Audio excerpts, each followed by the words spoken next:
Former New Jersey Governor Chris Christie is revealing his 15-year friendship with Donald Trump in his new memoir. It's called Let Me Finish: Trump, the Kushners, Bannon, New Jersey, and the Power of In-Your-Face Politics.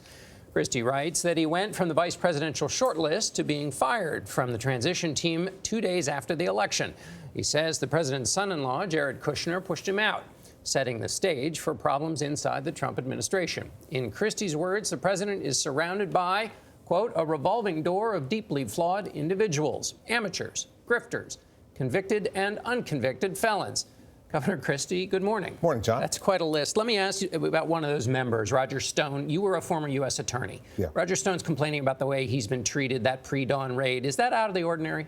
Yes, it is. And I will tell you that one of the things when I was watching the reports of that, my wife asked me, would you have done that? And I said, the only way I would have ever done that as U.S. attorney is if we knew that he had a gun. And if someone has a gun and you're indicting them, you worry about them killing themselves or harming others. When I found out that Roger Stone did not have a gun, I think it was over the top for them to do that, because otherwise he's not a flight risk. How could Roger Stone get out of the country? Well, but our CBS's Jeff Pegues reports that Roger Stone has told him that, in fact, the FBI came in and seized electronic devices, multiple cell phones that he had. Could that have been the purpose of this raid? You can do that, but you don't need to bring, guys with AR-15s and in flak jackets as if they're going to get shot. When I saw them coming in with all the protective gear, it signaled to me, well, they must know there are weapons inside, which in Florida, given the gun laws. So then what do you think was the I think they were trying to intimidate him, and I think it's the wrong thing for prosecutors to do. I think that Mr. Mueller made a mistake in authorizing that, because you're going to be criticized, and rightfully so, if you're a prosecutor using those means as a means of intimidation. If you're using it as a way to protect FBI agents, that's completely appropriate, and I've done it. As a former law enforcement official, it's interesting to hear you side against Robert Mueller and for someone like Roger Stone. Yeah, because I've supported Mueller all along, but when you're wrong, you're wrong. He said that he was treated fairly and professionally, though. Well, yeah, they did act that way. I didn't expect the FBI to act differently. But when you get a pound on your door at 6 a.m. in the dark, and you see a bunch of FBI agents with flak jackets on and semi-automatic weapons.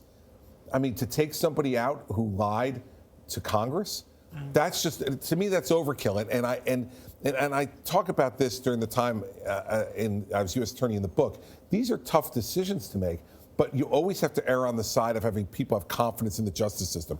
I have confidence in Mr. Mueller and in his objectivity. I worked with him when I was U.S. attorney and he was director of the FBI. So I've defended Bob all throughout this investigation. I don't believe it's a witch hunt, but when you do stuff like that, those are unforced errors that make everybody take a step back and say, come on. Let's talk about your book.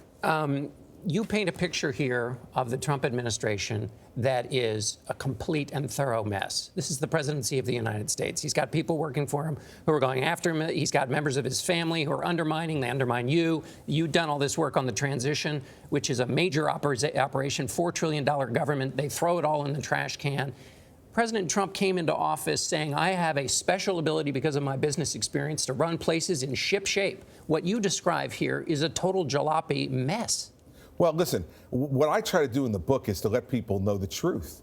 Unlike some of these other books that gossip and give these backroom kind of like, titillating stories, I was in all these rooms and helping to prepare this guy for the presidency and to prepare the transition. And I think the untold story that has not been spoken enough about is that transition got thrown out. 140 people, not me, 140 people worked on that transition from May till November. And Steve Bannon and Jared Kushner and Rick Dearborn made the decision for the president to throw that out, and they told him, we'll handle it. And that turned out to be a mistake. And I think even the president today acknowledges that was a mistake. You also talk about the Russia investigation, and you go hard after Jeff Sessions, saying that he should not have recused himself. Why? Most legal experts say he should have. Or that he should have told the president that up front. How would he have known, though, that the investigation was ongoing? If in fact, first of all, we all knew it was ongoing at that time. Everybody knew that there was an investigation going on at that time. Not after he met with the Russians, though. No. I'm talking about when the president came to him to say, I want you to be attorney general. He knew at that point he'd been involved in the campaign. If the reason he was recusing was because he was involved in the campaign, he didn't know that in March, knew it in March, but didn't know it in November. He knew it. And the problem, Bianna, is that the president had a right to know that. And he may have picked Sessions anyway. But he had a right to know that Sessions was going to recuse himself so that he could evaluate that along with the other candidates and decide, despite that, is Jeff still the best person, the person I want? Maybe the president would decide to do that. I doubt he would have. And I think he deprived the president of information he needed. This is what I'm talking about throughout the book, John, is that, you know, the president's been ill-served by people who are not ready for prime time.